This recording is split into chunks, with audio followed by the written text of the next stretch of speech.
running monitor or something. Okay, so what we're going to do today is we're going to be looking at building templates from the ground up.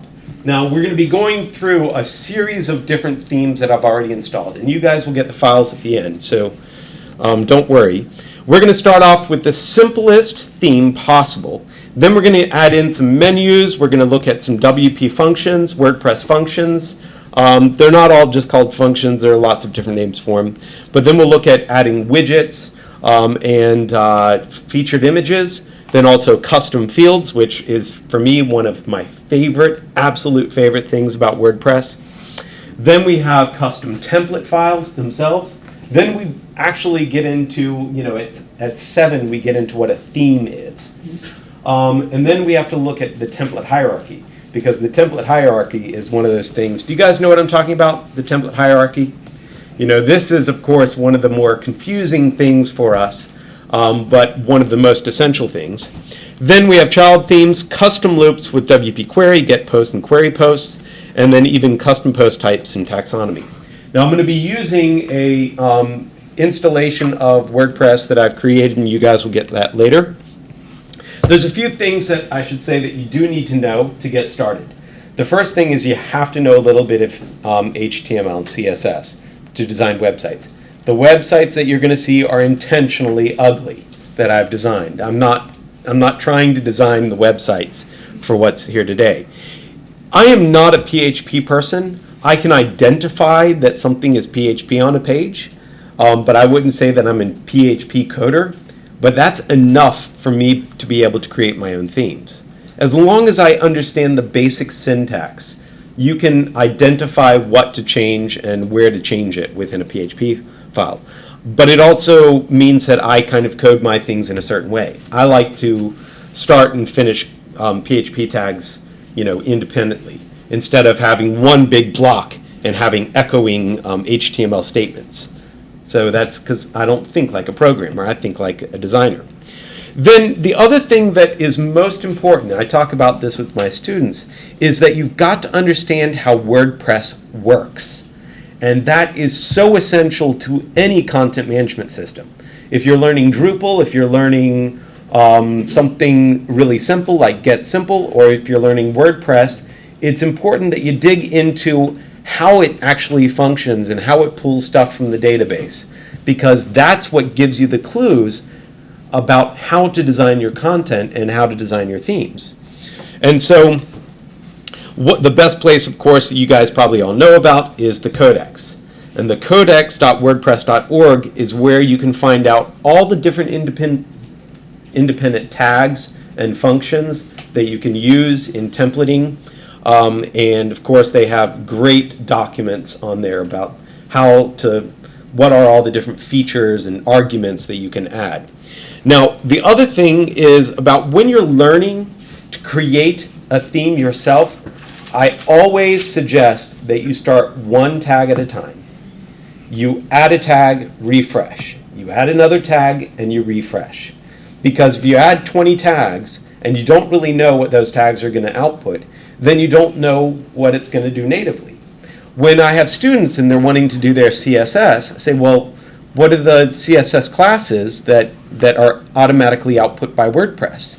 Do you know? They're like, well, I don't know. And like, well, how come, you hand-coded this menu so that you could, attach some design CSS to it, hook some CSS to it, but you didn't really take into consideration the stuff that WordPress is automatically going to output for you, CSS-wise, or class-wise.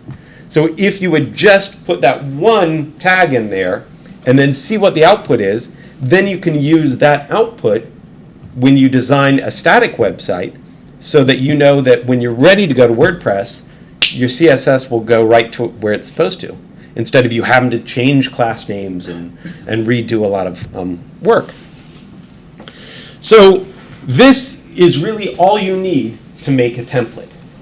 You need, let's see, what is it? A total of 5 things. You actually only need 4 things. But the first thing that you need is the WP head.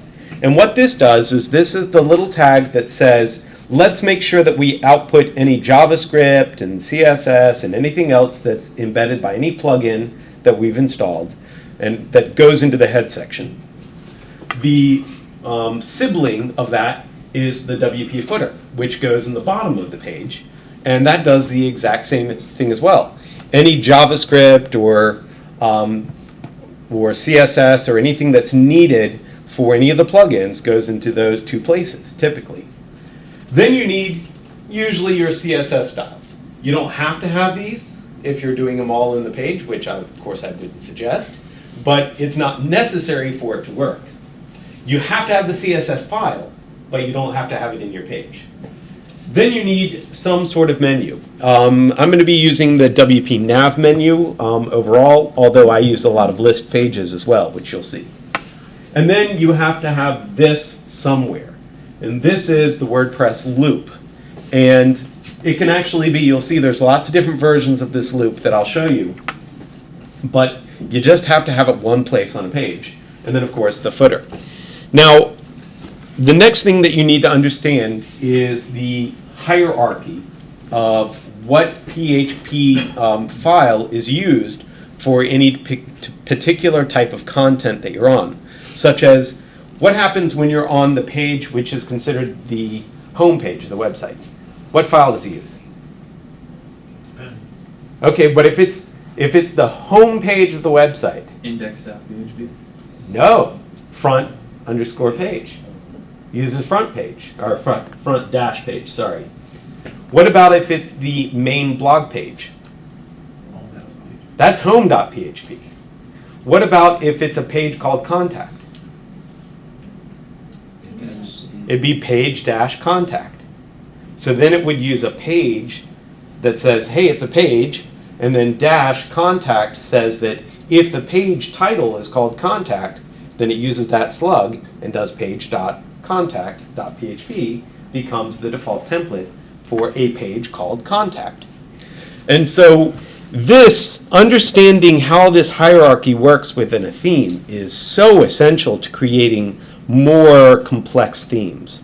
And we'll dive into that a little bit.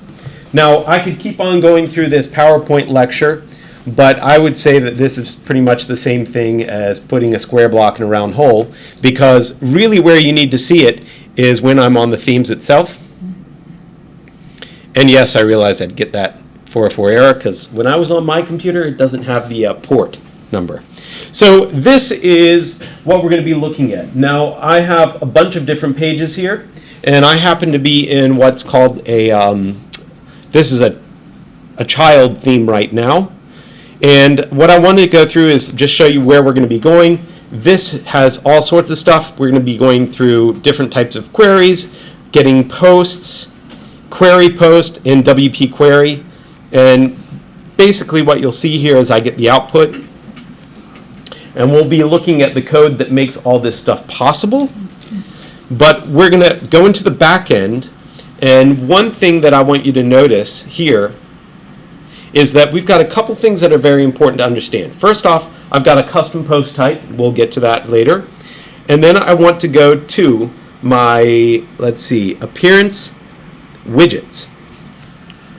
This is a really important thing as well. I have 3 widgets, and right now those 3 widgets are my sidebar main, sidebar extra, and footer info, and they all have like just a little text file in them. That's all they have. It's a text widget. Now, as I start to go and take away all these templates, a lot of this stuff is going to disappear. But what's nice is that it's not gone. It's just hidden for right now. So when I go back to my very, very simple theme, a lot of these things like the custom post types, all of my featured images, and all of that stuff are going to be gone because none of those things will exist in this particular theme. So here we are. I'm now in the most basic theme that you can use. This is what I call super simple. All I'm outputting is the very, very basics. I have one file. It's called index.php. If anybody's never used this plugin, it's called What the File. It is awesome. I love it. So the thing about this is that each page has its own output because it has content on the page. If I wanted to go into one of these pages, I can always just go and edit that content, obviously. And then I have a page called All Posts, and this one is the page which is considered, if it will open, come on. This is the page which is considered the main blog post. But all I have is one simple PHP that says echo the content. So there's nothing in here except for the very basics. So this file has 3 files, or this theme has 3 files in it. I'm going to actually go to the new WP editor, which I love. So here's my first one. It is my CSS file, and every time you go back to the theme editor, it defaults to this. And at the top of this theme file, I have some descriptions about this. Now, the only thing I'm required to have is really this thing right here, the theme name. That's pretty much the only thing that you have to have up at the top of that CSS file. But if you don't have that CSS up there, if you don't have that up there, it won't have a title for your theme in the back end. Now, the next thing that you need to have is a screenshot, and it's just so it knows what that theme looks like. And then you have to have this right here, which is index.php. Now, with showing all this code, you'll notice that I have a lot of comments in the code for the things that I'm going to be talking about at each time. So I will skip a lot of code here and there.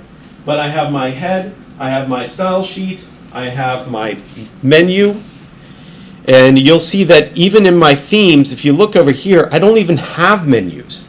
So how is it outputting a menu? Well, this works whether you have any arguments for it or not. Even if you don't have a menu, if you have pages, you have a menu, and it's going to output something. Even if you've named it wrong, it's going to output something. Anybody ever put a custom name in here, and you call it, make sure that the menu is called top nav or main menu or side menu? Well, if you have that wrong, and all you have is one menu, it's still going to use that one menu. So you don't even have to get the argument right, and it's going to work. Then you have a very, very simple loop, and then I have my WP footer. Now, this doesn't really give me a lot as a theme, obviously. So I need to take it to the next level. The next level that I'm going to start to look at is, okay, well, I've got menus now.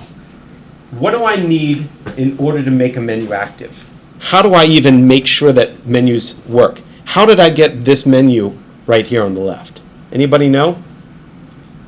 What is it that you need? To add theme support. You have to add the theme support through one file. And that one file is so important. It's called your functions.php file. And all you have to have is one little argument in here. And it says, if function exists, register sidebar, register the sidebar. And that's all it is. That one little thing gives me the ability to use widgets and menus in this theme. Now, it doesn't give me a whole lot of control over my widgets, because if I go to widgets, you'll see all I have is sidebar 1. It doesn't even know what that sidebar is called, but at least it provides the ability. And now I can even see down here that it shows me that even though I don't have the sidebar that I used to have that was named properly so that these widgets will go into the right spot, these widgets that I had still are in my WordPress installation. They haven't disappeared. That's one of the things I love about WordPress. Now, that's all we changed in this theme, was adding that one thing. Now, that doesn't give me everything that I'd want, of course, because there's other features that you want, like featured images, because that's, to me, is like one of the most common things. And then, of course, there's a whole lot of other common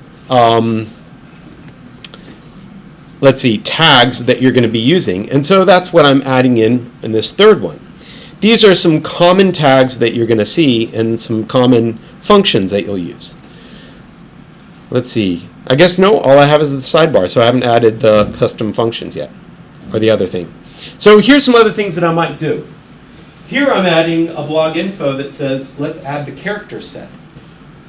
Here's another one that says, let's output the blog info, the name, and even the title of the page that I'm currently on, so that we have a title for this page.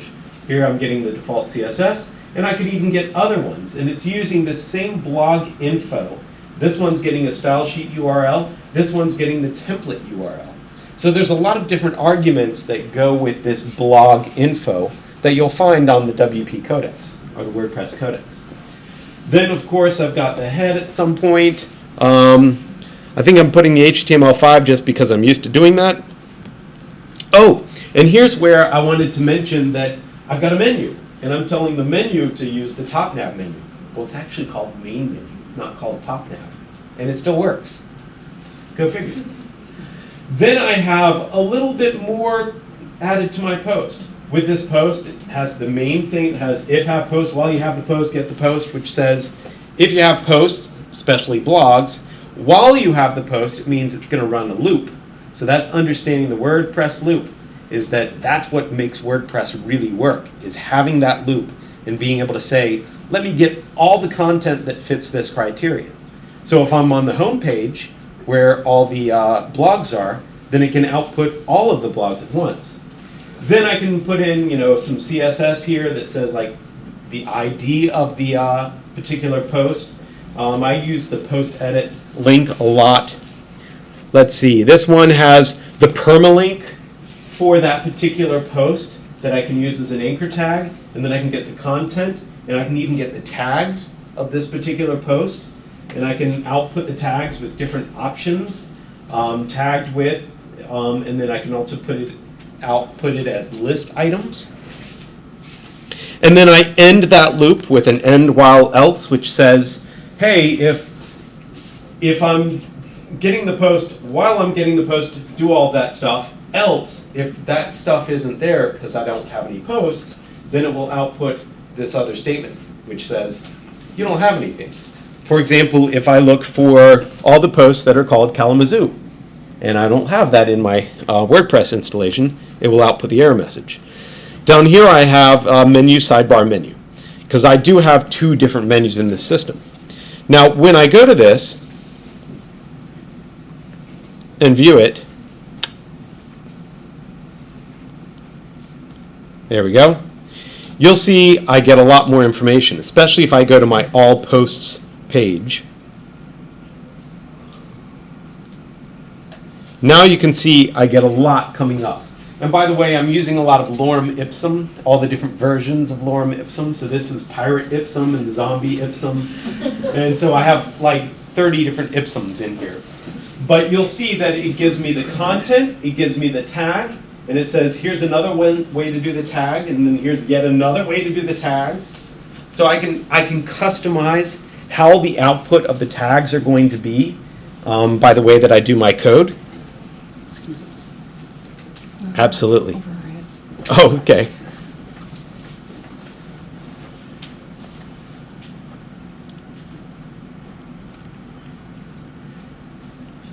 Let me get back to it.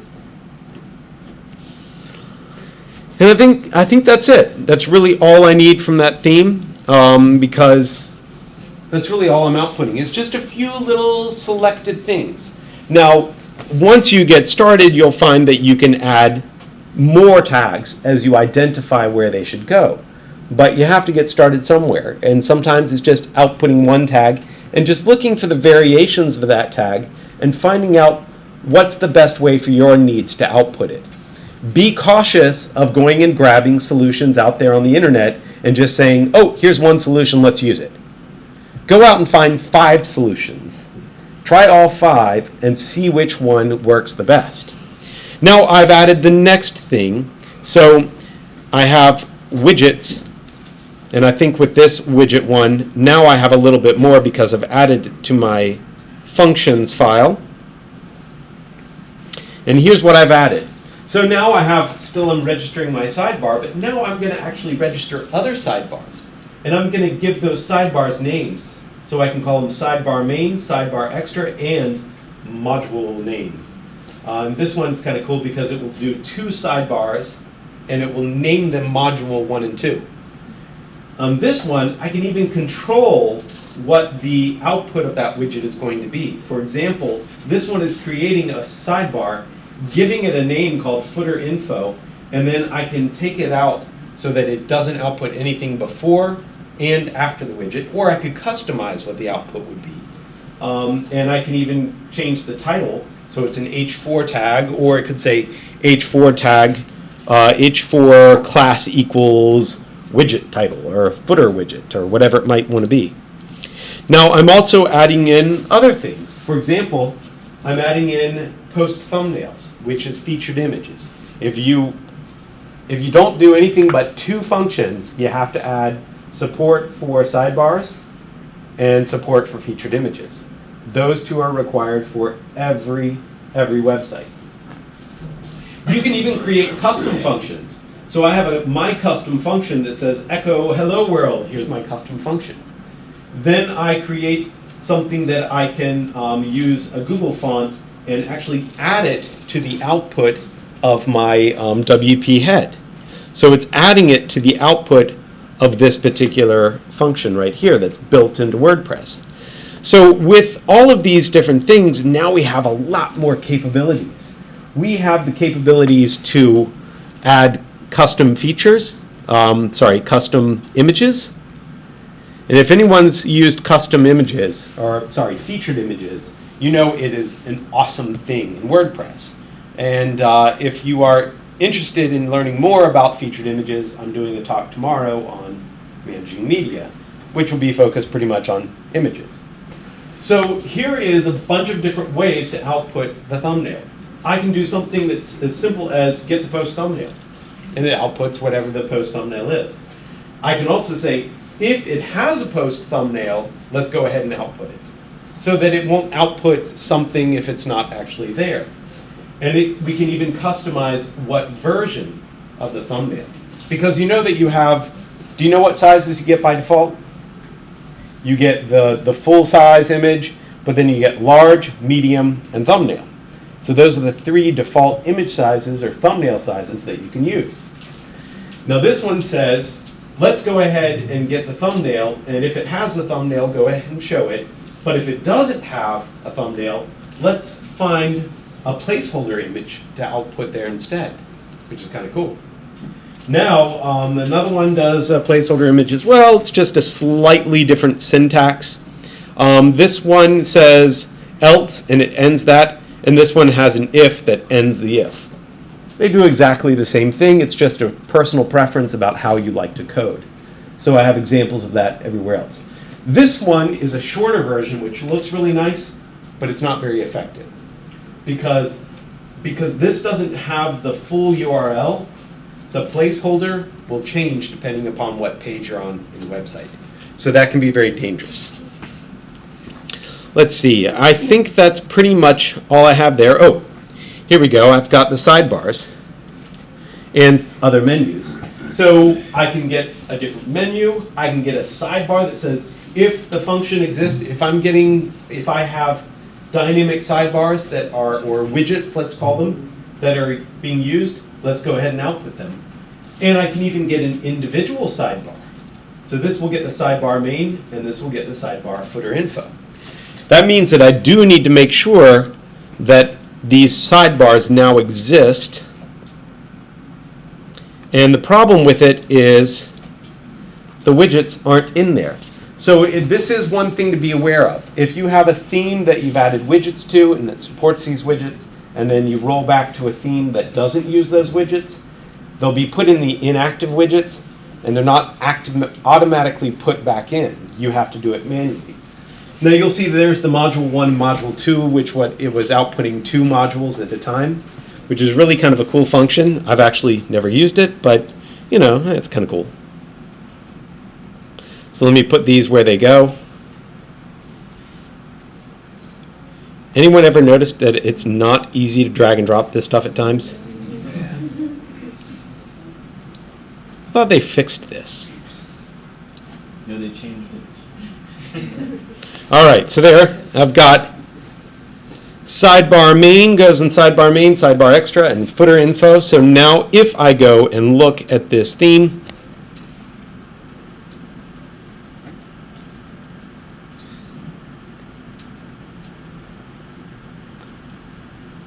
here's what we got. So you can tell that we're on a particular page, which is the home page, and I don't have a featured image. Now if I go to another one like Lorem Ipsum,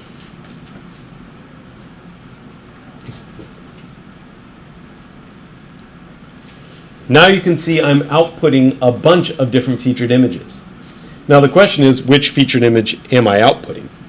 And that one, unfortunately, I don't have enough samples in this particular one that shows you. But this is where it's saying if the featured image exists, output it. If it doesn't exist, output it. And I'm outputting it in different sizes, so you can see why this one's a little bit bigger, that one's a little bit smaller. Let's see, and I can even go to all posts now, because I think I have featured images output in there as well.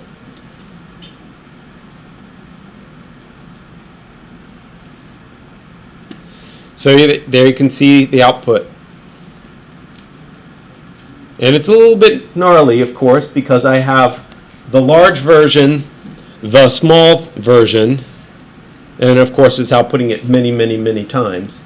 And here you can tell this one does not have a featured image, so it's using a default image instead.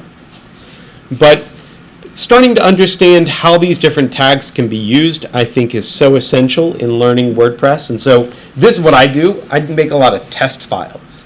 And by making these test files, I can try out all the different versions of the code and then make sure I know which ones work.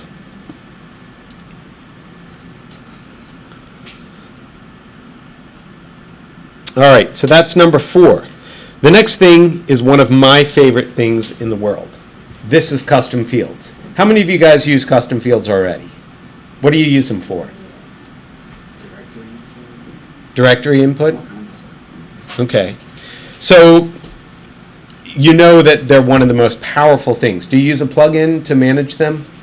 Or do you do them like with a function? Advanced custom fields all the way. Yes. Okay, so you guys are with me. So let me actually go to the index file, I guess. Custom fields, if you are not used to them, are one of the most amazing things. So you can do a lot of things with them. You can find all the custom field values by just doing the meta, just outputting the meta, and it will show you all the custom fields values that are on that particular post or page. Then you can also find out, like, maybe how to output an image based upon a custom field, and we'll show you where this custom field goes. Now, here's another one that says, if it exists, let's go ahead and show it, because you don't want it to have an empty image tag if the custom field doesn't exist, right? So you can also do something that says it's conditional. It says, if the custom field does exist, then go ahead and output it. Now, you can even loop through custom fields, which I think is awesome. And this one allows me to say, let's see. Well, I'll come back to this one. Here's another one which I think is really cool, a loop that says, let me get all the slides. It says, get the post data called slides, that custom field, and for each of those particular custom fields, go ahead and output all of them, which I think is really, really cool. So you can even loop through custom fields if you have multiple fields with the same value on that one page. And then here's the other one that I think is cool. It's called get custom field, and this is based upon a function that I've put in there that does some of the work, because you might have noticed that this echo post meta post ID custom image true, that's kind of a lot of work when it'd be a lot easier just to say get custom field.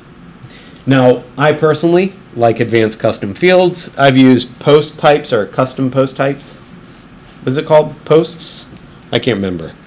But the function that I use typically for custom fields is this right here.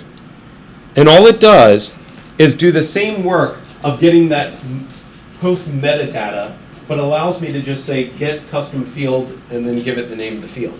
So it's a lot easier to do in the template itself. So how this might work?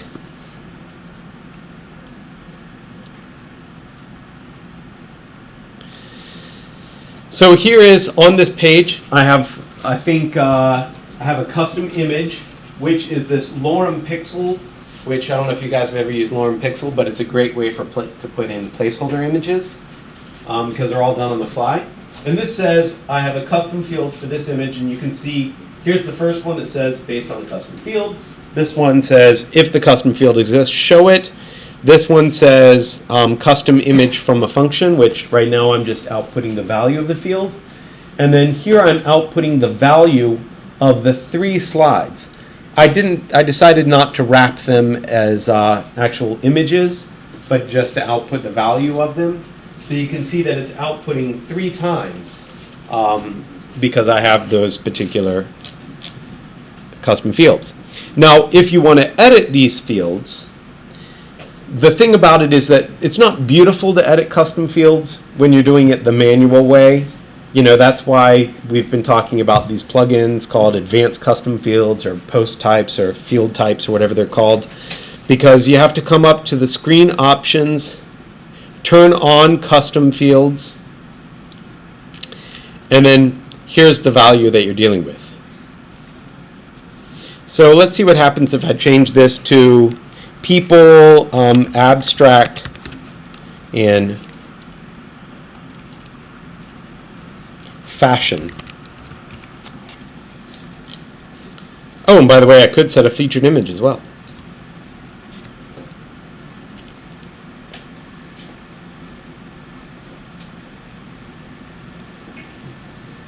Page is refreshed.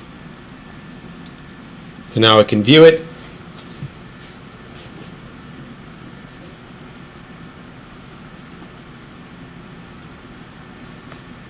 And so now you'll see I've got new images, and then here at the bottom I have 3 different titles for those 3 fields for the slides, the custom fields. So custom fields, I think, are one of the most powerful things about creating themes for WordPress, and if we have time I will show you a website that I've created recently that relies very heavily on custom fields. And custom fields are really the reason that I feel that people need to learn how to create themes.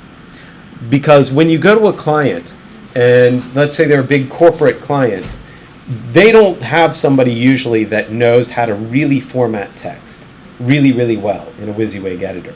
If you give them a website where you give them just a one WYSIWYG editor, they're going to say, oh, I like red text. I like it blue and I like it centered and big. I want to change to this font. And all of a sudden, the corporate website has a very different look. And that's not really a good thing. By giving them custom fields, they can input information as data, as blocks of data. And if it can be semantic, meaning this is the person's name, title, their job, let's say responsibilities, this is their education, this is their blah, blah, blah, and they can fill out a form for all the content on the website. You can format it as a designer, and then if they say, you know, we'd really like to show this or not show it, or we'd like this on the right or the left, you can easily do that when you're using these custom fields. So it really is, in my opinion, the most powerful part of WordPress, combined with the loop and combined with custom post types and other things. Now, before we go into themes, we do want to look at, well, you know, it'd be nice to be able to create a page like a custom template file. And so it is possible for us to create a custom file, because I've added just one file to this, and it's called My Custom Page, and everything else is pretty much the same that we had before. My Custom Page has just a little PHP at the top. And that little PHP just tells it that it's going to be a template, and it's going to give that template a name. Once I put that in one file somewhere within my hierarchy of files, WordPress will automatically know that that is a new template file and allow you to use that file when you're on a page. So if I go to my pages now, and I go to my page called Custom Page, and I just happen to name it the same thing as a template, now I can actually choose to use either the default template that would normally use, or I can use that template file itself, so that when I come to this particular page, it will use that file as its main template. This can be pretty powerful, but this, of course, is not the way that you want to design your entire WordPress site, right? Because this would be you creating all these custom templates, but Now you'll see what the file shows that I'm using my custom page, where if I go to any other page, what the file will show that I'm still using the index file. And so that's all there is to making a custom page. Now, creating a custom page is still not a theme, because then you're saying, well, let's use the index file, and then for this independent page, I want to use this file. Now, where you start to create a theme is where you start to spread out the code from one file and spread it into many files and have each independent file doing its own little job. For example, we have the header of our document, and the header should be the same pretty much throughout my entire website. Then we have the footer, and that should be the same, but things in the middle might change. So we finally get to where we get an actual theme. And a theme is where we spread out these files into individual little files that have just the code needed for that one little part. So now I've got a whole bunch of files. And I've got the footer and the header. And if I go into my footer first, just because I know there's hardly anything in there, that's all there is. It's hardly anything at all. If I go to my header, it has just the stuff up through the head of my document, the navigation. Now, a lot of times you see, actually, whoops, I wanted the normally one first. You see this. You see people say, well, let's get the header, and let's get the footer, and let's get the sidebar. Well, that's great, and it totally works, but it doesn't work well with what the file. So it's not actually how I template things. I use the one right here in the middle that says get template part. So even though get sidebar and get footer and get header exist, I find myself always using get template part. And so this is what the template would look like instead. It just says get template part footer, sidebar, my loop, and header. Now you can actually have two parts in here too if you want, but I think there's two arguments that can go with that. Let's see. Anything else about this? Well, I still have my custom page, so I still have my template here. Oh, what I should do is come back to this, and you'll start to see this is what's so cool about it. Now it's showing me what the file is showing me, that I'm using the index file, but these are the different template parts that I can access. And what's great about this is that I can go and click on any of these and go right to edit that particular part. And it starts to show you how your themes are actually divided up into independent little files. And what the file is extremely helpful if you're trying to troubleshoot where the code is in different files. It's a really, really helpful tool. Now, once we've got a theme, of course, that takes us into the next big thing about WordPress, which is where the magic really starts to happen. And that is the template hierarchy, and understanding what file is going to be used at what time. So as we go into the template hierarchy, we start to have page names that indicate what they're going to do.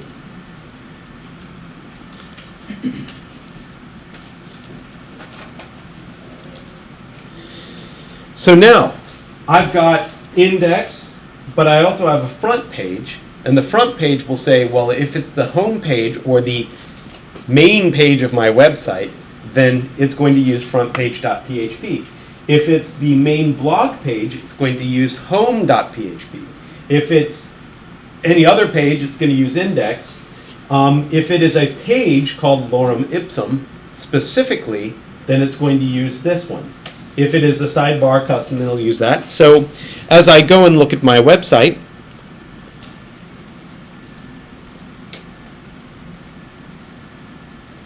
I'm now on the home page, and it shows me that I'm using frontpage.php. It shows me the same thing here. If I go to lorem ipsum, I believe that's a page we have one called lorem ipsum.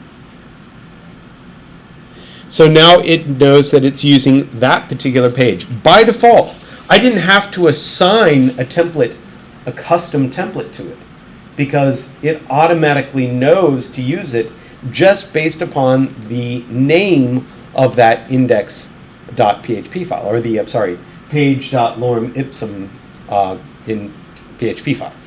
So it's really quite powerful.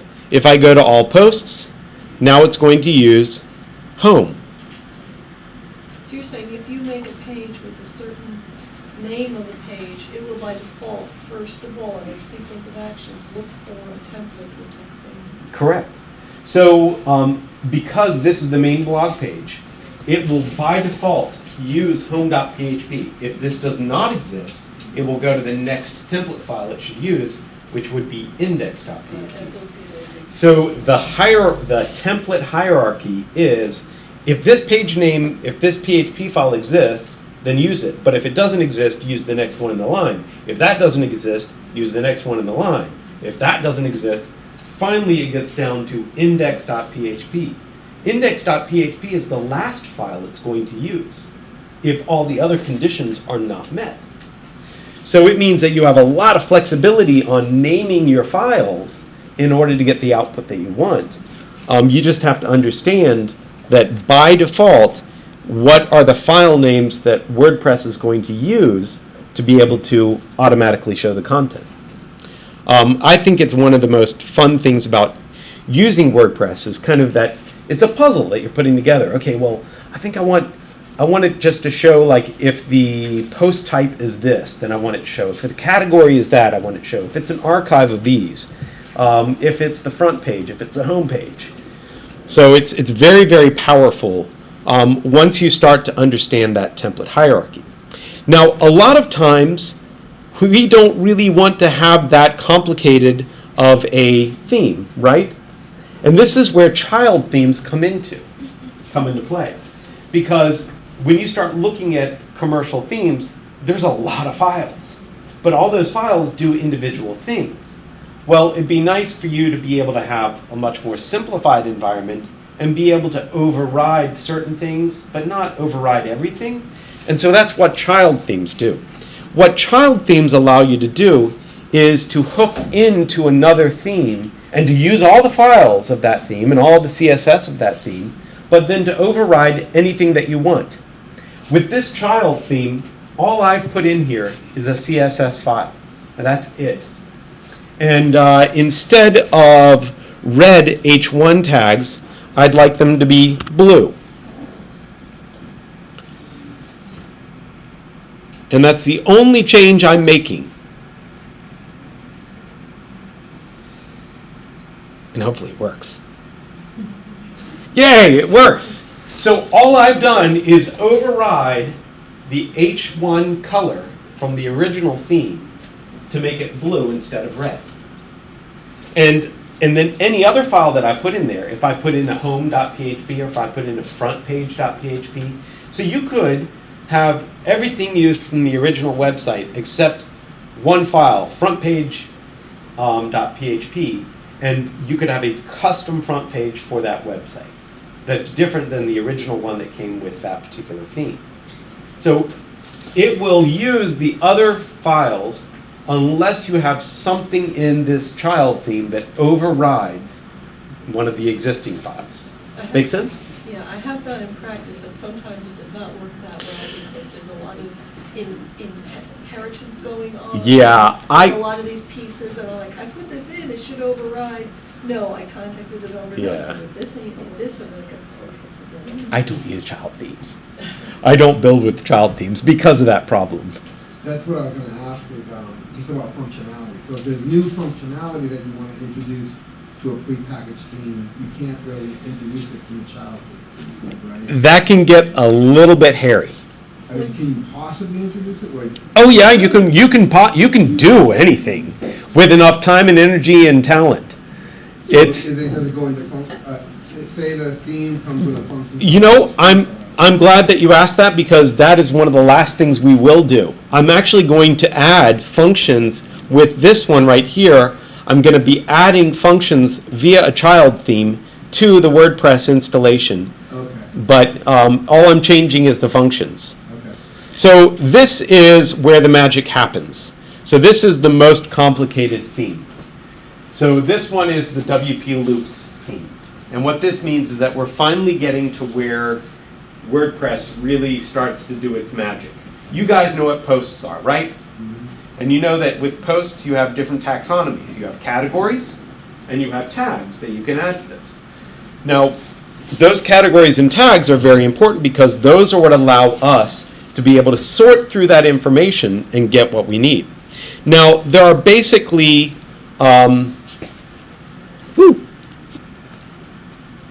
here we go. You have the basic loop that you all know and love, I'm sure. With this basic loop, you say, if you have post, get the content. Well, you have like 5, 6, 8, 12 different ways that you can do the loop, even the basic loop. This one says, has an end while that says, if you don't have that, let's go ahead and have an else statement that says nothing was found. This one has it broken out else into an else statement that says, if you don't have this, do that. Actually, this ends the loop. I'm sorry, the end while is broken out so that you can say the loop has been finished. This is where you might put your pagination or something. And this says, well, nothing was found. So there are lots of ways to do the loop. Once you've got that, you've got the 3 different ways of doing queries in WordPress. Your basic ones are the default loop with no query at all. Then you have another one which says query posts. Then you've got another one that's called WP query. And then you have another one that's called get posts. Well, which one do you use? Does it really matter? Does it? Which one's best? See, I think everybody has kind of a favorite. That's kind of the problem with it. So here's the thing about get posts. So here's a get post. I can say get the last 4 post categories, and it says get the post with 4 posts per page. And then I end that loop. Here's another one where I say let's go ahead and get multiple arguments. So I say let's get 2 posts per page, and I want to do the category as number 2. Well, how many of you actually, identify your categories through numbers? Nobody. In fact, it's kind of a pain actually to even find out what ID number it is. So we pretty much use category names instead. So this is a lot easier. Get 2 posts and get the category name based upon the category name of news. So that's a lot easier. Now, one of the things to also realize with this loop is that I have to reset the post data after each loop. Otherwise, it can conflict with the other ones. And so when you're using get posts, they tell you to use WP reset post data. But when you use something else, you use something different. So here's query posts. And in query post, let's get 4 posts per page, which is just like the other one. And here we say, let's get the category name as news, post per page 2. So you can see that this pretty much is the exact same thing as the other one. Here's one that says category name is unused, and it gets 2. And this one has something that says, sorry, nothing matched. That way we can actually show an error. The last one is WP query. And WP query is, according to some people, the best method to use. This one says, let's get post per page equals 4. The next one says, let's actually create a query using the array. So it says category name is news, post per page 2. And this one does a variable, which is pretty common. So it says the argument variable equals this array, and then you just do it based upon those arguments. A lot of programmers like to do that. So whichever way that you choose doesn't really matter. But this is where the power of WordPress really comes into play, because now you have the ability to sort through any of your content the way you want to sort through it.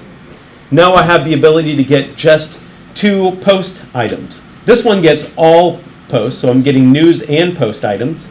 This one says just get the news item. This one says just get the news. And then I'm going to just do query post because this one has the error in it. And here you can see we have that one error because that was using something that wasn't used. So we have one last thing, and this will just take 1 second, because we're not done yet with the power of WordPress. The last thing that we add is just our own custom post type. And it's just added through just a simple function. And by adding this custom post type through this function, now we have the ability to actually name our post type news, events, articles, testimonials, whatever we want to call it, so that our clients know what it is that they're editing. Because if they go into posts and you say, oh, make sure that you use the right category, you know that they're going to mess up at times. So by defining custom post types, you can make it so that you distill their website into content blocks and create a very easy way for them to maintain that website. Now this one is done through just adding a functions file. So this, all it is adding this custom functions file. And by the way, if you have a function that exists in the parent theme and you try and name the same function, you get the white screen of death. Everybody had that before? So you have to make sure that you're not duplicating functions between child themes and parent themes. But all of these files are accessible to you guys. And if you want to email me, I can send you the link. But you can also go right here, tinyurl.com, MJOFHZV. And what it is a Dropbox account. And there are two files in there. There is an installer.php file and then also a zip file. You make an empty database. I don't know if anyone's ever used WordPress Duplicator, but you make an empty database and you have that information, your login information. Then you run your installer and you give it the credentials of that empty database and it populates your entire website like that. So you guys have access to the exact files that we used in this lecture. You can get all those different things. Told you it'd be a whirlwind tour. Woo! That's a lot.